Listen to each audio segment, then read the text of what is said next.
ស្ដីអ៊ីនសូមស្វាគមន៍មកកាន់វិមានរដ្ឋធម្មនុញ្ញ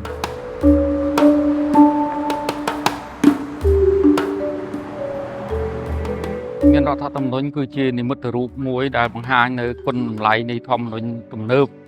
ដែលឆ្លុះបញ្ចាំងពីការផ្សារភ្ជាប់រវាងវប្បធម៌សាសនាប្រពៃណីទំនៀមទម្លាប់របស់ខ្មែរយើង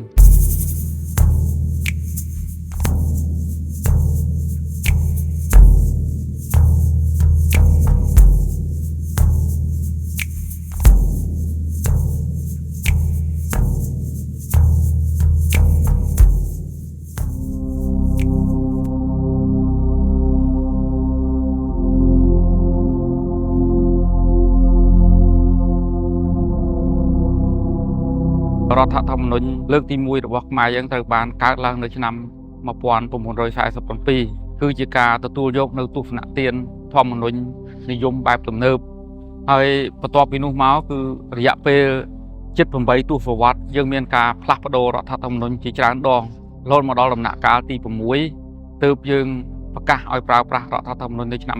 1993ចាប់តាំងពីនោះមកយើងអត់ទាន់មានការកសាងស្ដូបអនុស្សាវរីយ៍ណាមួយដើម្បីរំលឹកដល់គុណតម្លៃហើយទើបតែពេលនេះគឺប្រទេសកម្ពុជាយើងទទួលបាននៅ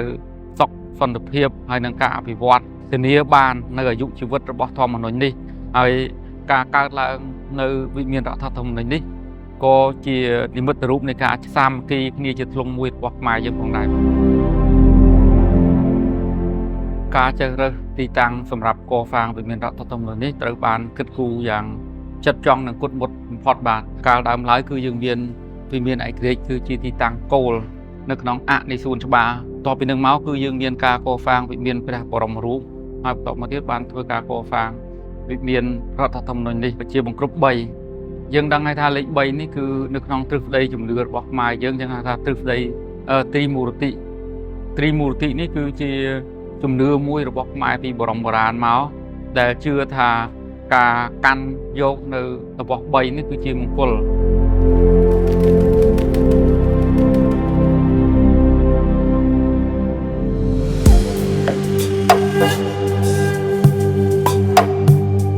ខ្ញុំជម្រាបជូនផងដែរថាវិមានរដ្ឋធម្មនុញ្ញនេះត្រូវបានសាងសង់នៅថ្ងៃទី12ខែមិថុនាឆ្នាំ2023បានហើយនឹងត្រូវបានបញ្ចប់ការសាងសង់ជាស្ថាពរនៅថ្ងៃទី9ខែកញ្ញាឆ្នាំ2024ដោយប្រើរយៈពេលនៃការសាងសង់សរុបទាំងអស់គឺ1ឆ្នាំ3ខែ13ថ្ងៃរដ្ឋធម្មនុញ្ញរបស់ខ្មែរយើងបានទទួលយកនៅទស្សនៈទានចម្បងពីឯកឧត្តមនីតិកោសលបណ្ឌិតអឹមចិនលឹមដែលជាអតីតប្រធានក្រុមប្រឹក្សាធម្មនុញ្ញហើយក្នុងនោះមានឯកឧត្តមតាំងរតនាជាអគ្គលេខាធិការបាននាំយកនិងបានច្នៃប្រឌិតបន្ថែមពាក់ព័ន្ធជាមួយនឹងការជ្រើសរើសនៅគោលការណ៍សំខាន់អកធ្វើមូលសង្ខេបមកធ្វើសំណង់ស្ថាបត្យកម្មរដ្ឋធម្មនុញ្ញស្ថាបត្យកម្មនៅក្នុងការកសាងវិមានរដ្ឋធម្មនុញ្ញនេះគឺក៏បានមកពីការសំយោគនៅស្ថាបត្យកម្មពីរផងដែរទី1គឺស្ថាបត្យកម្មអង់គ្លេសរ៉ូម៉ាំងដែលបង្ហាញអំពីនិមិត្តរូបនិងគុណតម្លៃទំនើបទី2គឺបត្យកម្មតាមបែបវប្បធម៌ប្រពៃណីរបស់ខ្មែរយើង concept ឬក៏យើងហៅទស្សនាទាននៅក្នុងការកសាងនេះទៀតសោតក៏បញ្ជាក់នៅអំពីបាវចនាជាតិសាសនាព្រះមហាក្សត្រផងដែរវិមានឯករាជ្យគឺជានិមិត្តរូបមួយតំណាងឲ្យជាតិចំណែកឯវិមានរដ្ឋធម្មនុញ្ញនេះគឺនិមិត្តរូបតំណាងឲ្យសាសនាវិមានមណ្ឌពព្រះបរមរូបនេះគឺតំណាងឲ្យព្រះមហាក្សត្រនៅក្នុងនោះបើយើងកលេចមើលទៅលើតួវិមានទាំងមូលយើងអាចបែងចែកចេញជា2ទី1គឺផ្នែកខាងក្រោមនៃវិមាននេះយើងធ្វើសសររំលេចឡើងនៅព័ទ្ធជុំវិញនេះគឺជាទម្រង់នៃស្ថាបត្យកម្មរបស់ក្រិចក៏ប៉ុន្តែនៅក្នុងនោះគឺសសរខឿនរបស់អគារហើយនឹងទ្វារអីទាំងអស់ហ្នឹងគឺយើងរចនាតាមបែបស្ថាបត្យកម្មរបស់ខ្មែរយើងបាទចំណែកខាងលើគឺបង្ហាញនៅគុណតម្លៃនៃស្ថាបត្យកម្មរបស់ខ្មែរយើងគឺជាតួប្រាង្គបុស្បុកមួយដែលនៅខាងលើធ្វើអំពីស្ពាន់ប្រមាណជា 30% និងសម្រិតប្រមាណជា 70% ដែលតម្កល់នៅក្រាំងរដ្ឋធម្មនុញ្ញនៅខាងលើជើងពាន2ជាន់ហើយតួអគារទាំងអស់នេះគឺពីទំនាប់សាច់ខាងក្រោមរហូតដល់កំពូលបុស្បុកយើងហៅថាកំពូលត្រីសូហ្នឹងគឺមានកម្ពស់សរុប23.4 ម៉ែត្រទស្សនៈខ្មែរត្រូវបានបញ្ចូលយ៉ាងច្រើននៅក្នុងការកសាងវិមានរដ្ឋធម្មនុញ្ញនេះការរចនានៅលើតួអគារនេះ dương miền con chạ rọp từng ó cứ mà rồi vùng bay tầm nắng ở mông cô đang mà rồi vùng bay hai con chạ này cứ dương phơ chia vào mũi cam đại bằng hai nhộng phi đầm nạ cá đi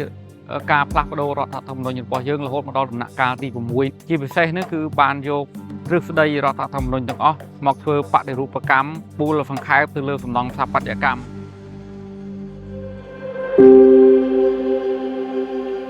miền Tâyจำนวนbuônตึงได้ทวีนิมวยนั่นคือเมียนตูฟนาเตียนเปียปอนจมวยนั่งอัฐปฏิรูปกรรมในสมนองสัพพัญกรรมนั่งเตลอัตนีนิรัตธรรมนุนบานทวีฝึกมนุษย์พงได้ยังบานเรียบจอมตะไตเอาเมียนเรียงไตรเกานี่เรียงไตรเกานี่ก็ดำนางเอาอำนาจจังใบพงได้คืออำนาจนิติปัญญาอำนาจนิติปฏิบัตินั่งอำนาจตุลาการตั้งใบตรงนี้คือจีทวีมุ้ยบางโจในการรัฐธรรมนุนในข้างนองได้เมียนรูปประพรุ่มดำนางเอากรมการธรรมนุนในข้างนอง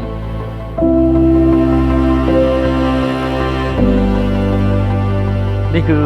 จิตวิทยามนุษย์ได้จิตวิทยาสำคัญยังไงมูลตึกขังการยังไงสังเกตทางจิตวิทยาตึกขังโบงนี่คือจิตตึกตำนานปิยทัปไต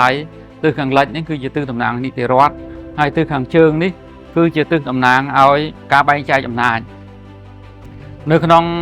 ถ้าปัจจัยกรรมระบบมายื่นโกเมียนผ่าภายในอย่างใดบ่ยื่นสลังมือตือลือซ่อมดีจีในบอกทั้งบุญตื้อนั้นก็ยื่นเมียนประเดี๋ยวสถานเตปประจำตื้อฟองได้คือตื้อขังเชิงนั้นดำนางเอาเตปแปรโกเวระเกี่ยเตปดำนางเอาตรอสมบัติตื้อขังกายนู้นได้จะตื้อขังบกนู้นคือยื่นเมียนประอันกงในเรือดำไรไอระวันดำนางเอาอำนาจให้ตื้อขังโบงนู้นคือยื่นเมียนเรียยมจีนเลือกกับใบตำนานยุทธทอจีเทปคางยุทธทอประจำตึกขังโบงให้ตึกขังเล็กนู้คือจีตึกระบบแปรพิรุณฟอง